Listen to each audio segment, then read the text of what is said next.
So, I wanted to make this video because there's been a lot of things that have been going on the last few months between COVID and the murder of George Floyd.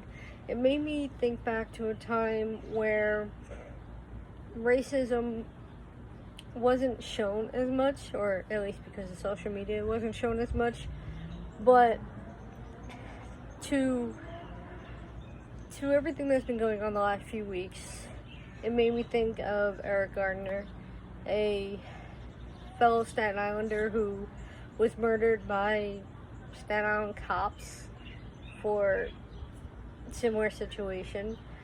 And then Greg Glassman. I don't know how many of you know who he is, but he is the CEO of CrossFit. And if you know me, you know that CrossFit is my life. It's when I got out of the military and I was looking for fitness as a trainer, when I finally lost a lot of my weight, I was very hesitant about CrossFit until a fellow service member, my friend, who is a Marine, or former Marine, but nobody ever is a former anything in the military, came in because he went to the same school as I did, and he slowly started teaching CrossFit once or twice a week in the program I was doing for 4 months, and it really helped because it helped my back, it helped my instability, and a lot of what CrossFit is and the way it started was by military personnel. You got Dave Castro and Josh Bridges, who are both Navy SEALs, and some of the top athletes in CrossFit are military or former military. And so the atmosphere of CrossFit and the atmosphere of certain communities in the world, such as LGBTQ+, the military, I mean, you got racial communities, religious communities, everybody tries to stick together and stay within their own rights. But Greg Glassman posted basically making a mockery of this year and basically stating his position as being racist. Just like our president, I'm sorry for those Trump supporters. I too am a Republican, but even I can clearly see that racism is everywhere.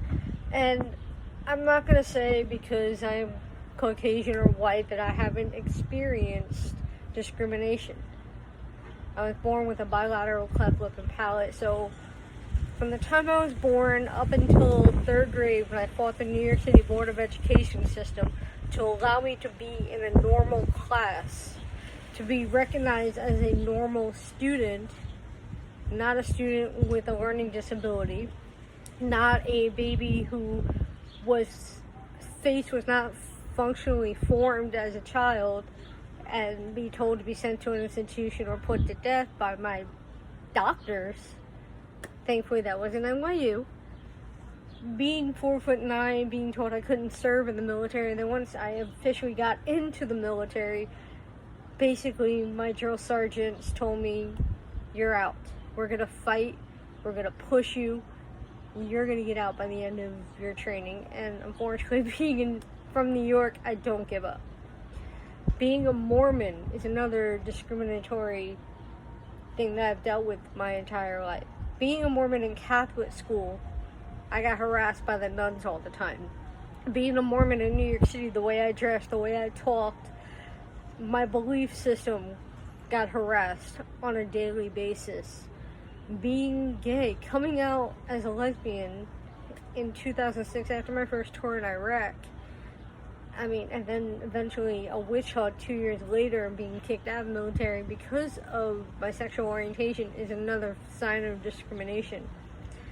And back to, what I was talking about with CrossFit, because CrossFit itself is a huge community that we don't discriminate on sex, on religion, on sexual orientation, on physical ability. We have an adaptive program.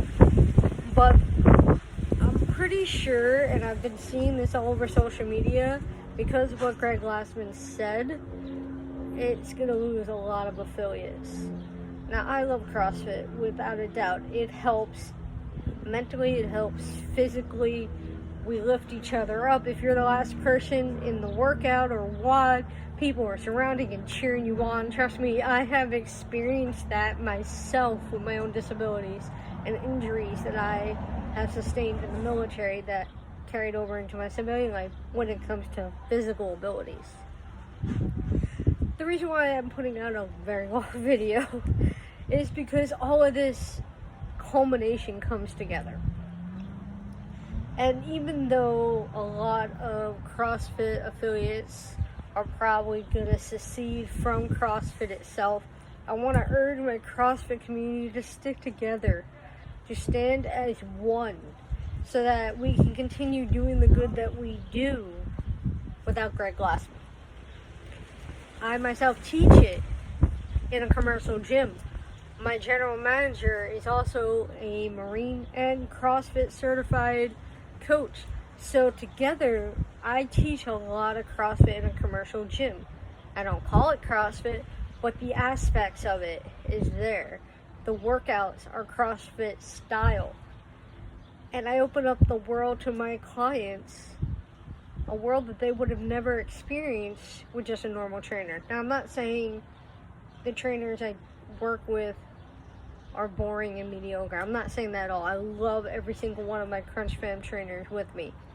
But having the ability of CrossFit, at least with what I do, I know I've changed a lot of lives. I've been with Crunch about a year now. I just hit my 1 year mark yesterday. But with CrossFit for me, and it's the one thing I've always wanted to do, is open up my own gym, whether it was under the CrossFit affiliation or just on its own. I was always going to continue to teach CrossFit because the mindset behind what CrossFit is what I loved so much about it. It was the community aspect of it. And being a social worker, or going to school for my master's in social work, and working with the nonprofit Be the Change NJ at Kane University, opened my eyes to so much more. Things that I dealt with by myself before being part of Be the Change, and the injustice that I have dealt with within my own life, to be able to express what I wanted to say, to be able to help other people, is why I'm making this video, because everything I'm talking about all comes together. Now, I didn't like Greg Glassman from the beginning. I still don't. I'd rather have Dave Castro at the top and have him do his thing because he understands the people. CrossFit is worldwide. And when I mean worldwide, I mean we have athletes from the Middle East who will wear hijab while they're working out, fully dressed head to toe because it's their religion.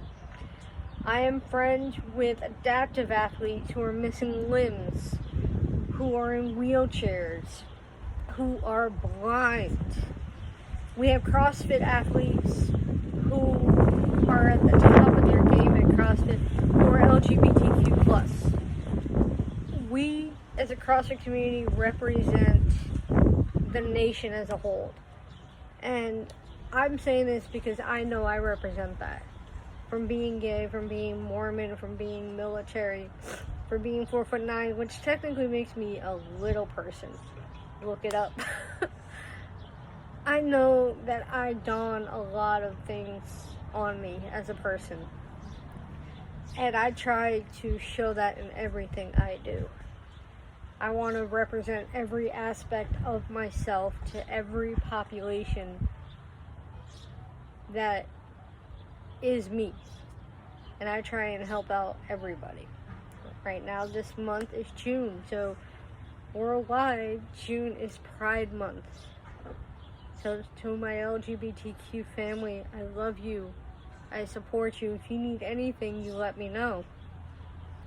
Last month was May, so which meant Memorial Day. That was to my veterans, those who did not come back. I also did Murph. So that was a mix of CrossFit with military. I try to make sure that I am humbled in everything I do, because I know that I couldn't have gotten where I am today without the help of friends and family, and of course without believing in myself.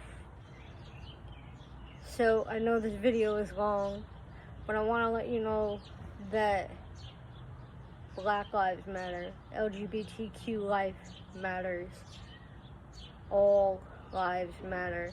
George Floyd, my brother, you will be truly missed. Eric Garner, you will be truly missed. Trayvon Martin, you will be truly missed. Marsha P. Johnson, you don't know who that is. It's Pride Month. Think of Stonewall Riot. She was the first transgender in the forefront of LGBTQ rights. I just want to let everybody know that I do love the life that I live. I will not give up CrossFit for the life of me. I do teach and train other things, but CrossFit is who I am. And to my CrossFit family, stay strong, we will get through this.